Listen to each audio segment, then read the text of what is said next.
Ada rotasi pemain. Ini poin menarik teman-teman. Dan taktik yang tidak begitu banyak untuk laga. Di situ, Jepang ataupun Irak saat menghadapi contoh kemarin Kanada kita bahas saat Irak menghadapi Qatar, ada kelemahan yang didapatkan oleh timnas Jepang ataupun Irak. Kelemahan itu didapatkan. Saya berharap Brunei dapat menunjukkan upaya yang lebih baik lagi di laga kedua. Dengan begitu, kami juga akan menyesuaikan. Aku suka statement yang terakhir disampaikan oleh Coach Sintayong. Karena apa? Misi ajaib akan dihadapi oleh Brunei Darussalam kala menjamu timnas Indonesia di leg kedua babak kualifikasi Piala Dunia tahun 2026. Zona Asia. Seperti yang kita ketahui, di leg pertama timnas Indonesia berhasil mencukur Brunei dengan skor akhir 6-0. Di samping ini merupakan misi ajaib Brunei, Coach Sintayong pun mempunyai siasat nih bagaimana untuk menghadapi Brunei Darussalam. Bagaimana siasatnya?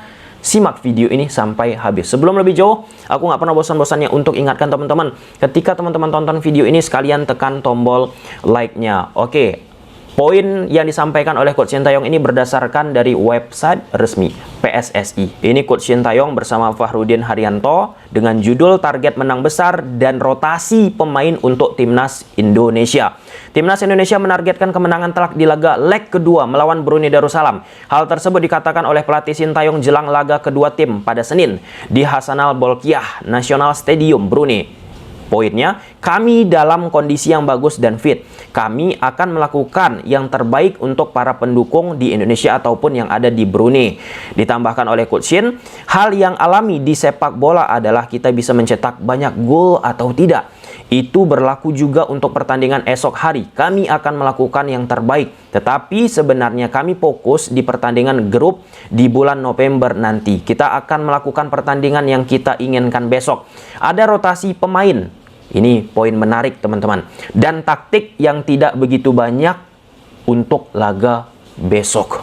Secara tidak langsung, ya inilah dia yang menggambarkan kualitas perbedaan sepak bola Indonesia sama sepak bola Brunei Darussalam teman-teman. Percaya diri nih Coach Sintayong. Kemudian ditambahkan, Brunei menunjukkan upaya yang hebat pada laga pertamanya di Gelora Bung Karno, Indonesia. Tetapi sejujurnya dalam kenyataannya kami punya tim yang lebih baik dari Brunei. Sepakat.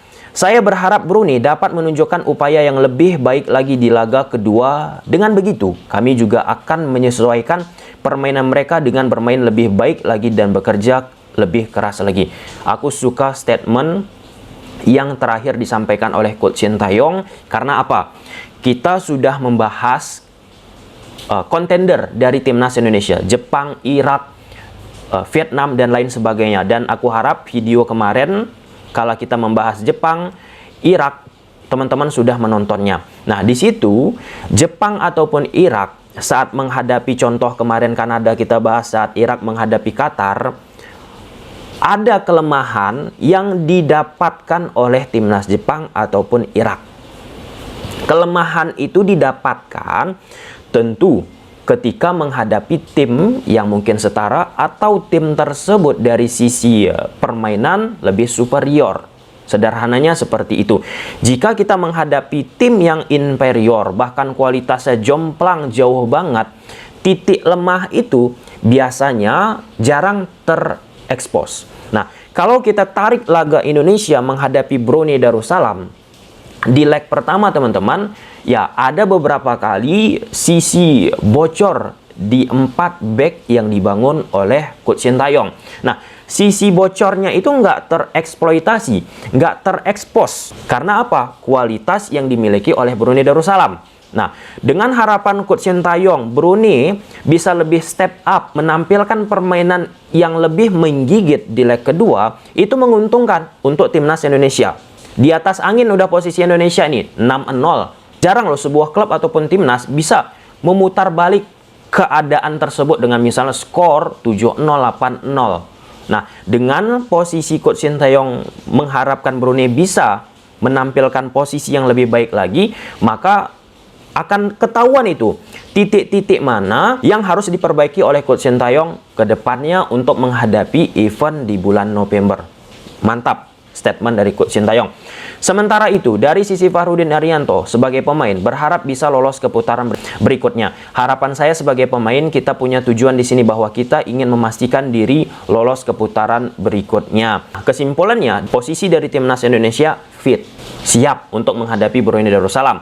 Dan artinya cross match dengan pembahasan kita kemarin yang disampaikan oleh Pep Guardiola tentang makanan yang enak itu disajikan perlu waktu. Waktunya 1 jam ataupun 2 jam.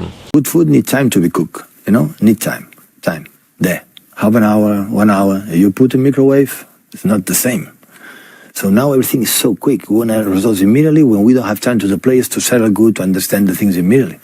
Jadi, kalau kita ingin permainan yang enak, butuh waktu. Dan ini perlu kita lihat besok. Ketika Coach Sintayong sudah katakan fit, siap, kondisi bagus, besok apakah bisa menampilkan permainan yang ideal? Tentu itu pun menarik untuk dilihat. Lalu ada disampaikan oleh Coach Sintayong, rotasi, untuk momen rotasi itu penting juga. Dengan komposisi yang sudah dari beberapa pertandingan digunakan oleh Coach Sintayong saat menghadapi Brunei Darussalam ini bersama timnas Indonesia, tentu mungkin nanti ada penambahan, itu pun akan memunculkan plan-plan baru biasanya untuk seorang pelatih. Aku ambil contoh, Scaloni bersama timnas Argentina. Saat itu ada seorang pemain namanya Enzo Fernandez.